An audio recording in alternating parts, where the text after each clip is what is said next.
33. sual. Hacning farzligining dalili nima? Bismillah, elhamdülillah ve salatu ve selam ala Resulillah. Esselamu aleykum ve rahmetullahi ve berekatuh. Tövende dehtanlağa İmam Hafiz el-Hakemi rahimahullah'ın İslam aqidesi hakkında sual cevaplar kitabıdan İslam asasları babıda hacning farzligining dalili nima degan savolning javobini o'qiymiz inshaalloh. A'udhu billahi minashshaytonir. Hajning farzligining dalili nima? Allah subhanahu ve taala bu haqda mundaq deydi. أعوذ بالله من الشيطان الرجيم وأتموا الحج والعمرة لله. Tercümesi: Hac bilen ömreni Allah üçün toluq orunlanla. Sure Baqara 196. ayetning bir qismi. Allah subhanahu ve taala bu haqda yana mundaq deydi. وَلِلَّهِ عَلَى النَّاسِ حِجُّ الْبَيْتِ مَنِ اسْتَطَاعَ إِلَيْهِ سَبِيلًا وَمَنْ كَفَرَ فَإِنَّ اللَّهَ غَنِيٌّ عَنِ الْعَالَمِينَ. Tercümesi: Qadir bulalagan kişilerinin Allah üçün Ka'bini ziyaret qilishi ularga farz qilindi.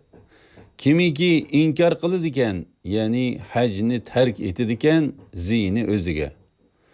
Şübhisizki Allah ahli jahondan, ya'ni ularning ibadetidan behojatdir.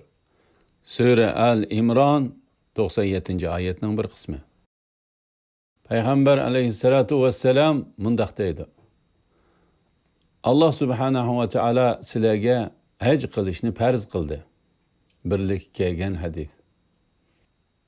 Yuqorida biz o'qib o'tgan Jibril alayhissalom savol so'ragan hadisda Payg'ambar alayhissalatu vesselam mundaq deb javob bergan.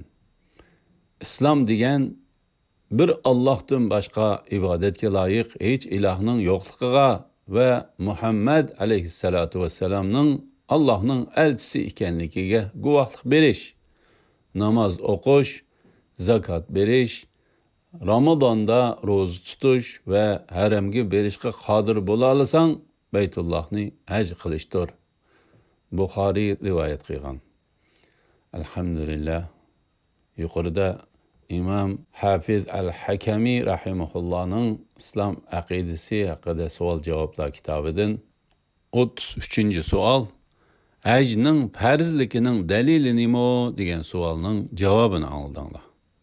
Oxirini keyin qitimliq o'qishimizda davomlashtiramiz inshaalloh. Va sallallohu ala Muhammad va ala alihi va sahbihi ajma'in.